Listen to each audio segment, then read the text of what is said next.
Yo les gars, j'espère que vous allez bien, jour 262 pour que je réussisse dans le trading en partant de zéro. Donc ça va bientôt faire un an que je me suis lancé dans le trading et que je vous documente ça sur cette chaîne YouTube. Donc ça passe vite en fait. Quand on est débutant, on a tendance à se dire ouais on va vite devenir rentable. Mais en fait, non. Enfin le temps passe vite en fait. T'es dans ton truc et tu te dis ah ouais ça fait 8 mois que je suis dans le truc, ça fait 9 mois, ça fait un an, ça fait 2 ans que je suis dans le truc. Et du coup je vais vous parler de plusieurs choses dont ce trade là, bref je vais vous l'expliquer.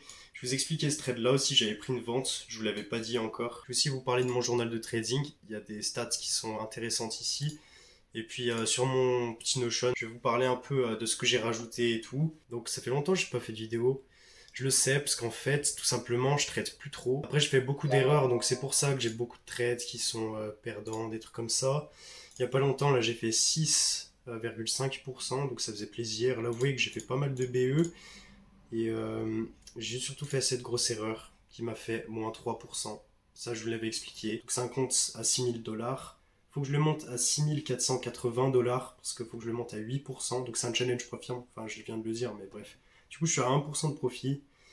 Et du coup, bref, quand on regarde sur mon journal de trading, vous voyez que j'ai regardé tout à l'heure. Et bon, là, j'ai fait un mois pas ouf. Là, j'ai fait un bon mois. Et là, ce mois-là, je suis à 6,53 R. Donc, je trade pas beaucoup. Si je vous montre les trades de ce mois-là, vous allez voir que il y en a vraiment pas beaucoup des trades en fait. Si je vous mets le tableau des trades clôturés, vous voyez que j'ai que 3 trades. Si je vous montre là, vous voyez que j'ai fait 7%, moins 1% et j'ai fait 0,4%.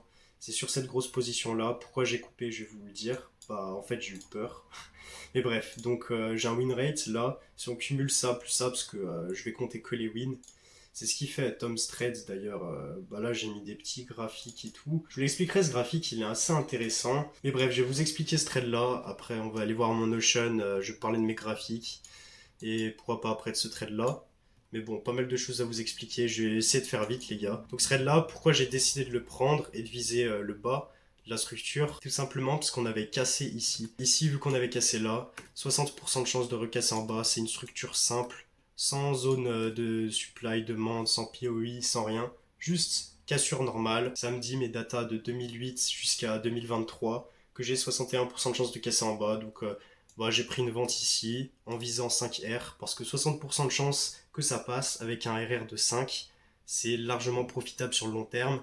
Et d'ailleurs, je vais faire un parallèle avec le petit graphique qu'on a. Tout simplement, on se rappelle que je disais qu'on a 60% de chance que ça passe quand on a un retournement avec une cassure. Pour que ça soit rentable sur le long terme, il faut que je fasse plus de 0,67 R. Donc en fait, je fais 1 R sur le long terme avec 60% de chance que ça passe, je suis rentable.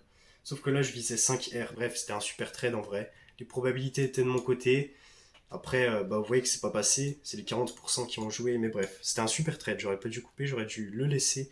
Limite, il y a eu la baisse là. J'aurais dû mettre BE. Je me serais fait BE. Donc, bon, dans tous les cas, le résultat aurait été le même. Mais bon, ça m'aurait TP. J'aurais eu le seum parce que j'étais plus dans la position. Après, du coup, on m'a recréé le DPA. Et du coup, on m'a fait quoi? On m'a fait de la tendance haussière parce qu'on m'a fait une cassure, deux cassures. Du coup, il fallait chercher un achat ici. Mais bon, il était 3 h du matin, donc on a continué la tendance haussière. Et du coup, qu'est-ce qu'on a fait aujourd'hui? Le matin, hop, on est allé chercher ça, cette liquidité. T'attends une bougie haussière. Du coup, faut pas qu'on revienne chercher ça, sinon ça ferait double cassure et du coup tendance baissière. Du coup, fallait pas qu'on aille chercher ça. Donc ça, c'était mon point d'invalidation. Et le but, c'était de continuer la tendance haussière en cassant ça. C'était un type 3, comme je vous ai dit.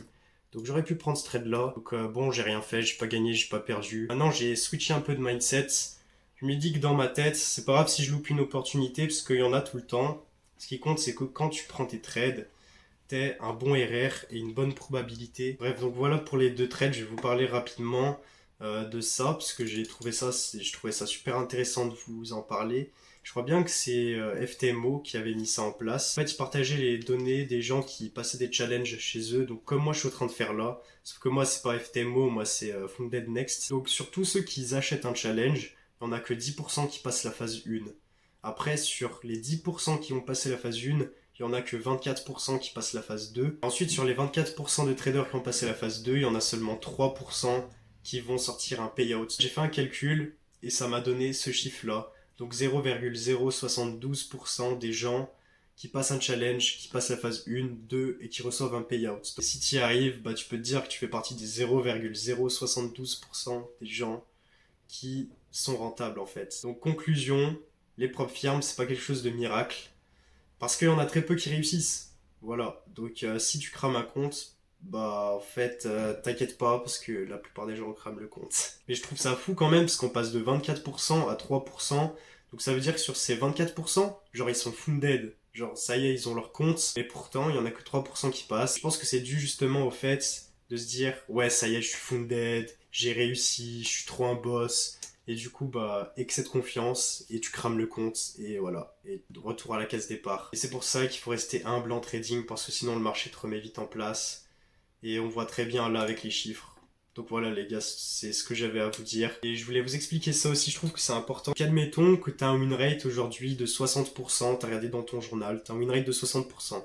Et ben, tu vas au loin et tu regardes combien tu as de probabilité de faire 11 trades d'affilée. Et bah, tu as 0,2% de probabilité de faire ça. C'est pas aussi parce que vous faites 5, 6 trades, 7 trades perdants d'affilée que vous n'êtes pas un bon trader, c'est juste que parfois ça arrive. Par exemple, dans 1% des cas, vous allez faire 7 trades perdants d'affilée si vous avez un win rate de 70%. Et un win rate de 70%, c'est plutôt quelque chose de pas mal.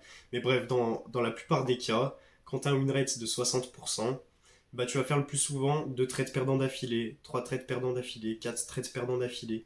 Dans 37% des cas, tu feras 5 trades perdants d'affilée. Je trouve que ça permet de relativiser en fait d'avoir ce tableau et de se dire que peu importe, même si tu fais plusieurs trades d'affilée perdants, c'est pas pour ça que t'es un mauvais trader. Et il faut continuer en fait. Et c'est pas à chaque perte, ouais, t'es en dépression, après tu fais un gain, ouais, t'es super content. Je dis ça parce que moi au début j'étais comme ça. Après, je le suis toujours, mais j'essaye de changer ça et petit à petit j'y arrive.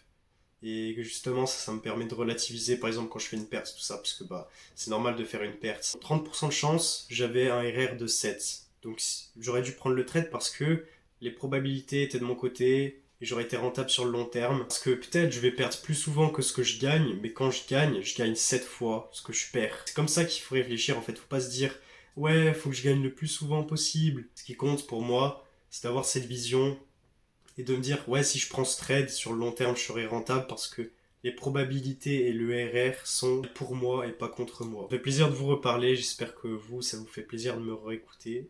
Mais bref, à bientôt les gars, c'est Nathan, salut.